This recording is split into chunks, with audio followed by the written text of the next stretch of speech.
Hello everyone, welcome to another blog. আজকে একটা খুব ছোট্ট ব্লগ নিয়ে তোমাদের সাথে এসেছি। আজকে একটা জায়গা ঘুরতে গিয়েছিলাম, খুব ইন্টারেস্টিং একটা জায়গা। তো সেটারই ব্লগ নিয়ে আজকে এসেছি।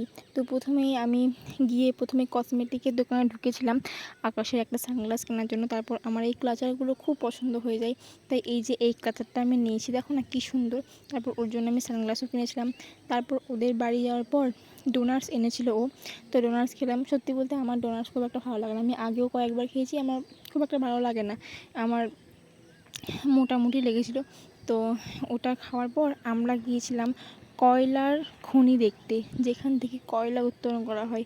আমি জানি না তোমরা ক্যামেরাতে কতটা বুঝতে পারছো, কিন্তু এটা এতটাই গভীর ছিল যে ওই যে ট্রাকগুলোকেও পিঁপড়ের থেকেও ছোটো লাগছিলো। আর কোনো জেসিবি বা ট্রাক চলাচল করলে যে এত আওয়াজ হয়, কোনো আওয়াজই শোনা যাচ্ছিল না, এতটা গভীর ছিল। আমি তো প্রথমবার দেখে আমি তো অবাক। আর এই যে খনিটা, এটা ছিল তুলনামূলক একটু ছোট, তো আমি তো দেখে পুরো অবাক হয়ে গিয়েছিলাম। ওখানে তো নামা নিষেধ ছিল, আমরা ওপর থেকেই দেখেছিলাম।